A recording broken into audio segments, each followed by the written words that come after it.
Morning grade 11s. Today we will be discussing Contextual Era 2. The theme for this era is the aesthetic of the machine and the impact of the 1925 International Exposition and the 1939 New York World Fair. You will be discussing early modernism, Art Deco, and Streamline Moderne as your three movements for this contextual era. Early modernism was a movement within the arts that questioned the values of Western civilization and disputed the existence of God and universal moral principles. Early modernists experimented with form and style in the arts. World's fairs were not necessarily new in Europe. Since 1851's influential Great Exhibition in London's Crystal Palace, a multitude of similar fairs drew millions of visitors. This tradition was abruptly cut short by the outbreak of World War I, an interruption that would last until the British Empire Exhibition of 1924. Early modernism ended during World War I, which took place between 1914 and 1918, because the profound disillusionment that the war caused among writers, artists, designers, and composers led to even greater innovations in the arts. The aesthetic of the machine is designs that suggested something machine-made, acknowledging industrialization, mass production, and engineering, or used elements of metal structures that came from ships, airplanes, and motorcars. For many historians, the Roaring Twenties in Paris glow with a special magic. The war to end all wars had been fought and won. After almost 50 years of German occupation, the Alsace, a historical region of France, was once again a part of France. American soldiers lingered in the City of Light before returning home and wrote to their friends that Paris was the place to be, and an exhilaration of thought unlike anywhere else in the world. For thoughtful Parisians, the presence of American writers and artists constituted further proof that what they felt to be the destiny of their city, to resume the cultural leadership of the entire world, to be the ruler of taste and style in the world.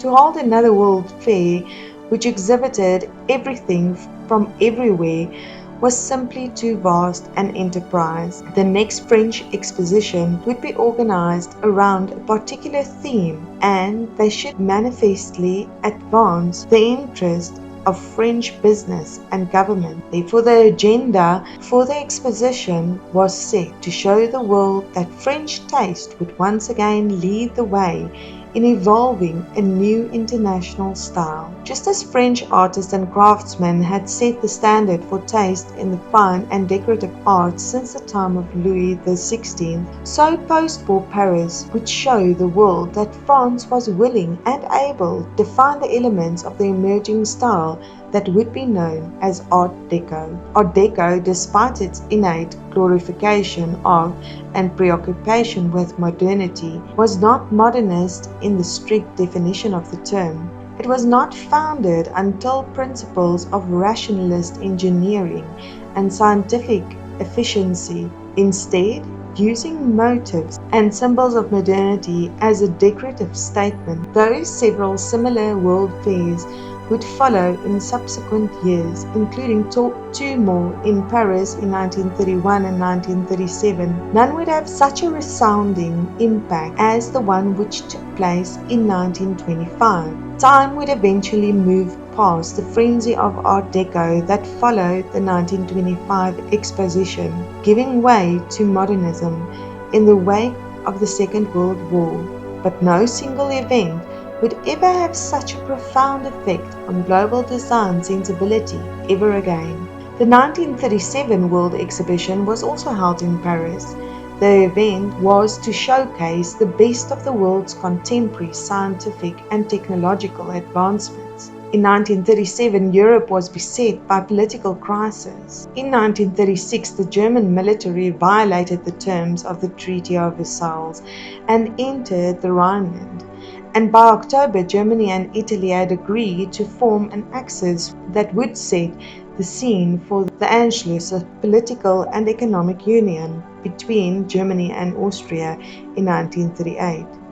The Spanish Civil War had broken out in July 1936 and would see Germany and Italy support the nationalist forces against the Republicans, who were backed by the Soviet Union. Elsewhere, Japan was in the process of waging war against China. World War II was just a couple of years away. Therefore, the World Fair of 1937 is recalled for its political connotations. In stylistic terms, Streamline Moderne represents the last phase of Art Deco, whereas Art Deco is concerned with surface ornament, color, and abstractions of natural forms applied as decoration on buildings.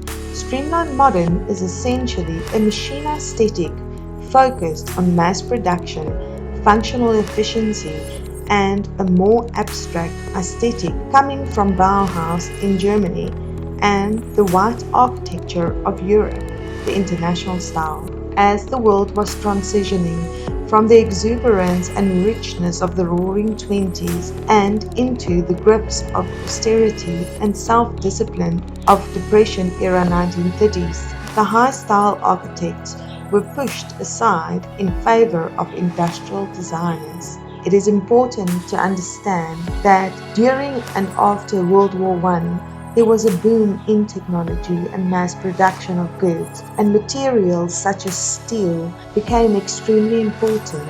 Art Deco used those materials in a very decorative and creative way to bring back the beauty of life, to show people how life can be enjoyed and how it's almost like an escapism from reality of the war. By the 1930s and going through the Great Depression, reality of life struck again, and materials were once again used to mass produce weapons to prepare for World War II.